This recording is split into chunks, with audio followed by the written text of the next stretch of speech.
시간 우리 같이 한번 기도했으면 좋겠습니다. 오늘 기도할 때는 우리 교회의 옆에 있는 지체들을 위해 기도했으면 좋겠습니다. 우리 옆에 보면 우리의 기도가 간절하게 필요한 지체들이 있습니다.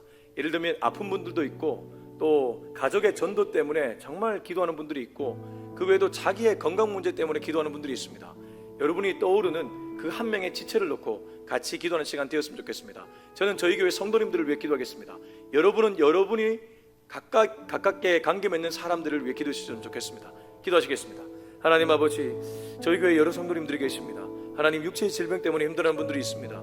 하나님, 주님 전에 나와 그 문제 놓고 씨름하는 분이 있습니다. 주여, 그녀의 기도를 들으시고 하나님이 도와주시고 이끌어 주시고 치유해 주셔서 기적처럼 그 몸이 깨끗하게 나아지는 역사가 있게 하여 주시옵소서. 뿐만 아니라 남편의 전도로 끊임없이 기도하고 있는 자매님도 있습니다. 주님, 그 남편의 마음문이 굳게 따졌던 마음문이 활짝 열리게 하시고 주님께로 나와 주님께 예배드리는 예배자가 될 수 있도록 역사하여 주시옵소서. 아버지 하나님, 건물 문제 때문에 힘들어하는 분이 있습니다. 아버지께서 이끌어 주셔서 그 모든 문제를 순조롭게 이끌어 주옵소서. 형통케 하여 주시옵소서. 주님의 이끄심의 은혜가 있게 하여 주옵소서. 기도 외에는 이런 이유가 나갈 수 없다고 했습니다. 주님, 우리가 기도할 때 하나님 우리의 기도를 들으시고 아버지 하나님 역사하시는 줄로 믿습니다. 나의 때와 다를 뿐이지 하나님은 반드시 기도 응답하시며 당신의 때에 당신의 뜻에 따라 이루시는 분이니 주님, 그때까지 잘 인내할 수 있는 우리 모두 되게 하여 주옵소서. 하나님 아버지, 오늘도 말씀 나누기 전에 기도로 무릎을 꿇습니다. 우리 옆에 있는 지체들을 위해 기도했습니다. 한 영혼 한 영혼이 주님이 붙여주신 귀한 분들입니다. 하나님 아버지, 이 분을 위해서 기도하라고 저를 오늘 이 예배의 자리, 기도의 자리에 보내신 줄로 믿습니다. 기도의 팔수꾼이 되어 한 영혼을 위해 기도하며 내가 속한 소그룹을 위해 기도하며 교회와 이 나라와 정말 세계 열방을 위해 기도할 수 있는 우리 모두가 되게 하여 주옵소서. 감사드리며 이 모든 말씀 예수님의 이름으로 기도합니다. 아멘. 네, 하나님 말씀 잠언 2장입니다. 잠언 2장 1절부터 22절까지인데 말씀이 긴 관계로 20절에서 22절을 읽고 전체를 나누도록 하겠습니다. 잠언 2장 1절부터 22절까지인데 긴 관계로 20절에서 22절을 읽고 전체를 나누겠습니다. 20절 시작. 지혜가 너를 선한 자의 길로 행하게 하며 또 의인의 길을 지키게 하리니 대저 정직한 자는 땅에 거하며 완전한 자는 땅에 남아있으리라. 그러나 악인은 땅에서 끊어지겠고 간사한 자는 땅에서 뽑히리라.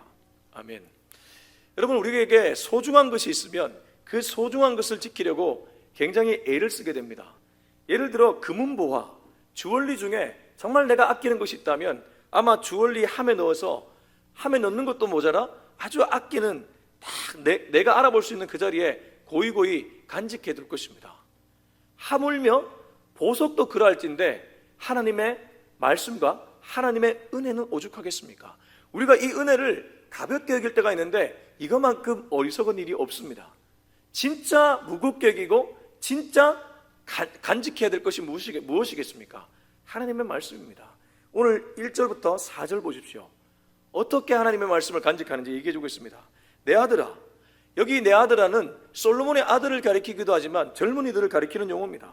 젊은이들아, 네가 만일 나의 말을 받으며 나의 계명을 네게 간직하며 내 귀를 지혜에 기울이며 네 마음을 명철에 두며 지식을 불러 구하며 명철을 얻으려고 소리를 높이며 은을 구하는 것 같이 그것을 구하며 감추어진 보배를 찾는 것 같이 그것을 찾으면 어떻습니까?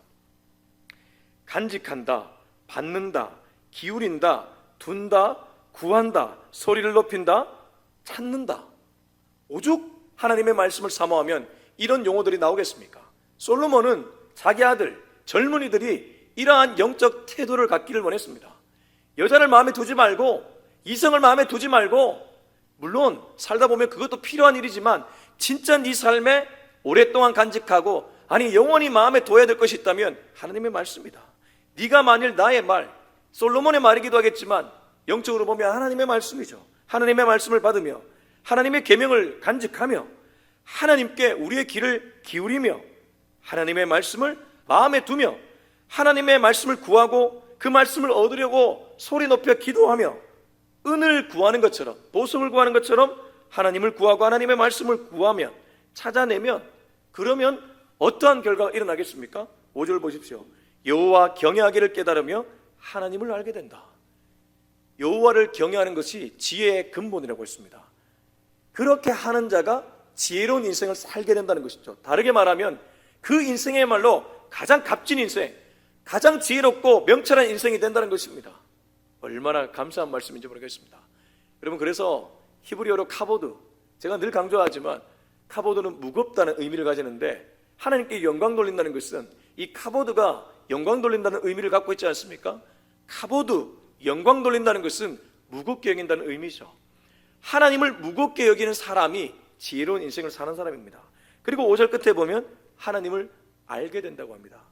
구하라, 그리하면 주실 것이요, 찾으라, 그리하면 찾아낼 것이요, 문을 두드리라, 그리하면 열릴 것이다. 결국 하나님은 찾고 구하고 두드리는 자에게 열어주시고 알려주시는 분인 줄로 믿습니다. 저와 여러분은 이 구하고 찾고 두드리는 일에 열심을 다해야 되는 것입니다. 그냥 가만히 있으면 가만히가 됩니다. 가만히 있지 않고 뭐라도 영적으로 하나님 앞에 나아갈 수 있는 저와 여러분이 될 수 있길 예수님의 이름으로 축복합니다. 사단마귀는 자꾸만 나를 좌절시킵니다. 자꾸만 나를 낙담시킵니다. 자꾸만 나를 어두운 그림자에 묶여있게 만듭니다. 그러나 하나님은 나를 건져내십니다. 하나님은 나를 일으키십니다. 하나님은 나를 살리십니다. 그래서 여러분, 에스겔 마른뼈 한 쌍이 무엇입니까?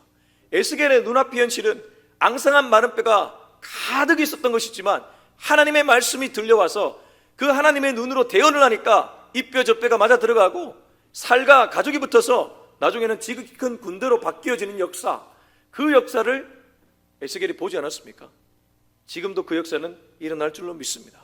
여러분, 사단에게 속지 마십시오. 사단에게 지지 마십시오. 이미 이기신 예수님을 따라가서 사단에게 패배를 선포할 수 있는 저와 여러분이 될 수 있길 예수님의 이름으로 축복합니다. 6절에서 9절입니다. 대저 여호와는 지혜를 주시며 지식과 명철을 그 입에서 내심이며 그는 정직한 자를 위하여 완전한 지혜를 예배하시며 행실이 온전한 자에게 방패가 되시나니 대저 그는 정의의 길을 보호하시며 그의 성도들의 길을 보존하려 하심이니라. 그런즉 내가 공의와 정의와 정직 곧 모든 선한 길을 깨달을 것이라. 대저 여호와는 지혜를 주시며 지식과 명철을 그 입에서 내심이며, 하나님은 안 좋은 것을 절대 주시지 않습니다. 만약 나를 한 차례 때리더라도 그 때림은 더 좋은 것을 주기 위해 징계하고 채찍하는 것이지 절대 나를 미워해서 때리는 채찍질 안 해나는 것입니다. 그분의 입에서 나오는 것은 다 좋은 것들입니다.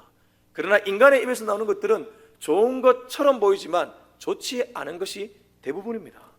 대저 여호와는 지혜를 주시며 지식과 명철을 그 입에서 내심이며. 그러면 우리가 뭘 바라봐야 되겠습니까?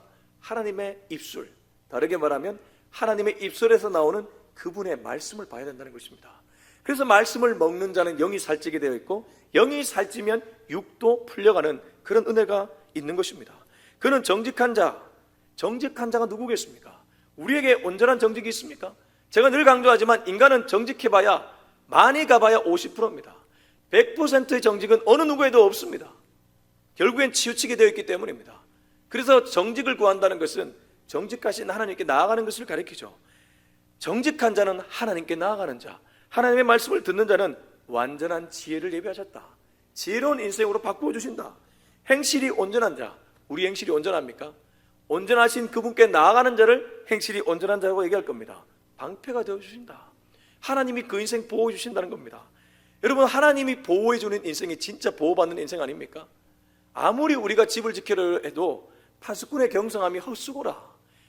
우리가 깨어있고 분별을 하고 내 재산, 내 가족 지키려고 해도 지키지 못하는 영역들이 훨씬 많지 않습니까? 장성한 자녀를 내가 다 보호해 줄 수 있습니까? 결국 하나님께 맡겨야 될 줄로 믿습니다. 완전하신 하나님이 보호해 줄 때 진짜 그 보호야말로 100%의 보호인 줄로 믿습니다. 8절, 대저 그는 정의의 길을 보호하시며 성도들의 길을 보존하려 하심이라. 그렇습니다. 당신께 나아가는 자, 이 정의의 길도 결국 하나님께 나아가는 자를 가리키죠. 그를 보호하시며 성도, 주님을 믿고 주님의 거룩의 가치를 따라가는 거룩한 무리들의 길도 보존해 주신다. 그런즉 네가 공의와 정의와 정직 곧 모든 선한 길을 깨달을 것이라. 네가 이렇게 걸어가면서 하나님의 은혜를 더욱 경험하게 될 것이다. 그래서 하나님을 구하는 자는 하나님을 경험해서 신앙이 더욱 견고해지게 되어 있습니다. 근데 하나님을 무시하고 경홀히 여기면 신앙 경험이 쌓이지 않으니까 점점 하나님께로부터 멀어지는 것이죠. 저와 여러분은 절대 그 길 걸어가지 않기를 축복합니다. 곧 지혜가 내 마음에 들어가며 지식이 내 영혼을 즐겁게 할 것이며 근신이 너를 지키며 명철이 너를 보호하여 악한 자의 길과 폐역을 말하는 자에게서 건져내리라. 딱 하나만 보자고요. 동서만 보는데 지혜가 마음에 들어가고 지식이 영혼을 즐겁게 해준다고 합니다. 인생에 즐거움을 준다는 것이죠. 11절 끝에 보면 보호해 준다고 합니다. 12절 끝에 보면 건져낸다고 합니다. 즐겁게 해주고 보호해주고 건져내준다. 살면서 즐겁지 않게 살아가고 싶은 사람 누가 있겠습니까? 다 즐겁고 기쁘게 살아가고 싶습니다.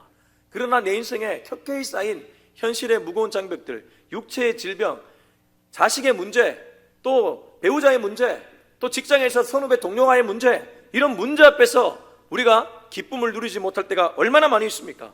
그러나 하나님의 마음에 들어가는 사람은 상황을 뛰어넘는 기쁨을 누리게 될 수 있는 줄로 믿습니다. 그래서 지혜가 네 마음에 들어가며 지식이 네 영혼을 즐겁게 할 것이라는 것은 하나님께 나아가봐라. 하나님이 너를 즐겁게 해줄 것이다. 하나님의 마음으로 상황을 뛰어넘는 기쁨을 누리게 될 것이다. 저와 여러분이 그러한 기쁨을 누릴 수 있기를 예수님의 이름으로 축복합니다. 그리고 그분은 앞서 계속 얘기한 것처럼 우리를 보호해 주시고 우리를 악의 그렁퉁이에서 악한 자의 길과 폐역을 말하는 자에게서 건져내시는 분입니다.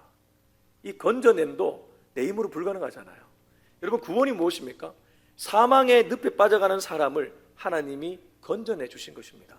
늪에 빠지면 자기 힘으로 나오려고 하다가 더 깊은 수렁에 빠져가는 것입니다.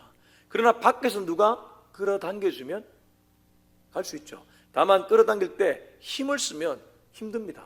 힘을 뺄 때 밖에서 쉽게 나를 건져낼 수 있는 것이죠. 여호와께서 우리를 건져내실 때 우리의 힘을 빼면 우리는 건짐을 받습니다. 그러나 내가 힘을 꽉 주고 있으면 건짐은커녕 오히려 더욱 깊은 늪에 빠져가게 되어 있습니다. 저와 여러분은 주님 앞에 힘을 쫙 빼고 주님 이끄시는 대로 살아갈 수 있기를, 영적으로 유연한 모습으로 살아갈 수 있기를 축복합니다. 자, 13절에서 19절까지 읽어보겠습니다. 이 무리는 정직한 길을 떠나 어두운 길로 행하며 행악하기를 기뻐하며 악인의 폐역을 즐거워하니 그 길은 구부러지고 그 행위는 폐역하니라. 지혜가 또 너를 음력에서 말로 호리는 이방 계집에게서 구원하리니 그는 젊은 시절의 짝을 버리며 그의 하나님의 언약을 잊어버린 자라. 그의 집은 사망으로 그에게는 수월로 기울어졌나니 누구든지 그에게로 가는 자는 돌아오지 못하며 또 생명길을 얻지 못하느니라. 근데 안타깝게도 어둠의 길로 나가는 사람들이 있다는 거예요. 13절, 이 무리는 누구를 가리키겠습니까? 하나님을 구하지 않고 말씀을 구하지 않고 하나님 쪽을 선택하지 않는 반대편의 사람들은 정직한 길을 떠나 어두운 길로 행하며, 하나님을 떠나면 그 자체가 어두움입니다. 어두운 길로 행하며 행악을 기뻐한다고 합니다. 행악에 빠져서 그게 악인지도 모르고 거기에 완전히 빠져들어가는 것입니다. 악인의 폐역을 즐거워한다고 합니다. 나와 함께 빠져가는 무리들을 보며 즐거워합니다. 그래서 친구 잘 사귀라는 말이 있지 않습니까? 영적으로 좋지 못한 사람들을 자꾸 사귀면 나도 좋지 못한 기운을 받게 됩니다. 내 입에서 하지 말아야 될 말이 나오게 됩니다. 그런 거 하지 말라는 것이죠. 그 길은 구부러지고 그 행위는 폐역하니라. 그 길은 구부러진 길이다. 똑바른 길이 아니라는 것입니다. 하나님이 기뻐하는 길이 아니라는 것이죠. 그래서 16절에서 19절은 그걸 이렇게 표현해주고 있는데, 지혜가 너를 음녀에게서 말로 호리는 이방 계집에게서 구원한다. 하나님은 우리를 구원해주는 분인데 음녀, 이방 계집, 이것도 의인화된 건데 사단 마귀를 가리킵니다. 마귀는 말로 홀입니다. 말로 유혹합니다. 이게 더 낫다고 자꾸만 우리를 유혹합니다. 심지어 나의 약점을 파고듭니다. 내가 좋아하는 그 안목의 정욕에 빠지게 만듭니다. 그래서 나를 자꾸만 어둠의 늪으로 이끌어갈 때 주님은 우리를 건져내신다는 것이죠. 그는 젊은 시절에 짝을 버리며 그의 하나님의 언약을 잊어버린 자라. 젊은 시절에 그렇게 사랑했던 여인을 내팽개치고 오히려 언약을 잊어버린 자다. 영적 간음이죠. 육적 간음도 문제지만 영적 간음은 진짜 더 문제입니다. 영적 간음은 이스라엘이 한번 보여주었습니다. 하나님이 아니라 바알과 아세라를 숭배하는 것, 하나님이 아니라 금송아지를 숭배하는 것, 이런 모든 것들이 영적 간음 아닙니까? 언약을 잊어버린 모습 아닙니까? 첫사랑을 잊어버린 모습 아닙니까? 우리가 다시 돌아가야 될 것이 있다면 첫사랑을 받았던 그 은혜의 자리인 줄로 믿습니다. 매일 돌아가야 될 자리가 있다면 우리가 하나님께 받았던 그 은혜의 자리인 줄로 믿습니다. 그 은혜의 자리야말로 우리가 매일 찾고 구해야 되는 그러한 자리라는 것이죠. 그의 집은 사망으로 그에게는 수월로 기울어졌나니 누구든지 그에게 걸어가는 자는 돌아오지 못하며 생명의 길을 얻지 못하느니라. 결국 그 길은 사망의 수월입니다. 지옥의 불구덩이라는 것이죠. 20절에서 22절 읽고 마무리하겠습니다. 지혜가 너를 선한 자의 길로 행하게 하며 또 의인의 길을 지키게 하리니 대저 정직한 자는 땅에 거하며 완전한 자는 땅에 남아 있으리라. 그러나 악인은 땅에서 끊어지겠고 간사한 자는 땅에서 뽑히리라. 다행히도 하나님은 정직한 자를 언제나 남겨두셨습니다. 지혜가 너를 선한 자의 길로 행하게 하고 의인의 길을 지켜주신다. 앞에 얘기했던 것을 반복하며 21절 대저 정직한 자는 땅에 거하며 완전한 자는 땅에 남아있다. 여전히 하나님은 당신의 그루터기 같은 사람들을 남겨둔다는 것입니다. 여러분, 그리스도인들이 다수가 될 수는 없습니다. 성경 인물도 보면 다수 아니었습니다. 다수는 로마 백성들이었고 다수는 애굽 백성들이었습니다. 지금도 똑같습니다. 대한민국이 아무리 복음화가 된다 하더라도 기독교가 다수가 될 수는 없습니다. 그러나 다수가 아니기 때문에 우리는 더욱 열정적으로 살아갈 수 있고 하나님을 바라보며 살아갈 수 있습니다. 그리고 아직도 어둠에 헤매는 영혼들에게 복음을 전하며 살아갈 수 있는 것이죠. 주님은 우리를 이 땅의 그루터기로 남겨두셨습니다. 주님이 붙잡고 있는 사람이 바로 그루터기인 줄로 믿습니다.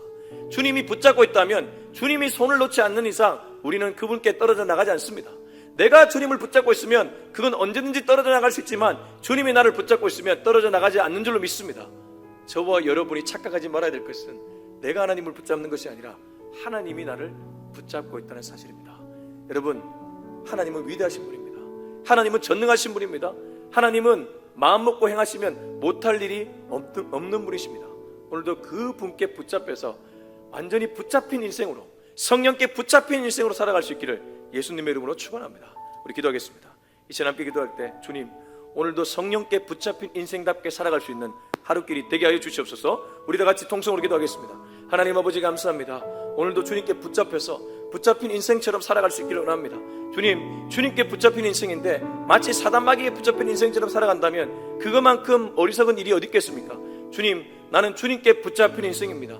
주님께 붙잡혔기 때문에 주님이 책임지는 인생이요, 주님이 보호하는 인생이요, 주님이 이끄시는 인생인 줄로 믿습니다. 오늘도 주님이 이끌어가는 대로 순종하며 담담하게, 담대하게 그 일을 걸어갈 수 있는 우리 모두가 되게 하여 주시옵소서. 이제는 우리 주 예수 그리스도의 은혜와 하나님의 사랑과 성령의 놀라우신 은혜가 오늘도 성령에 붙잡힌 사람답게 살아가기로 다짐하는 우리 모두의 머리 위에 지금부터 영원토록 함께 하기를 간절히 축원하옵나이다. 아멘.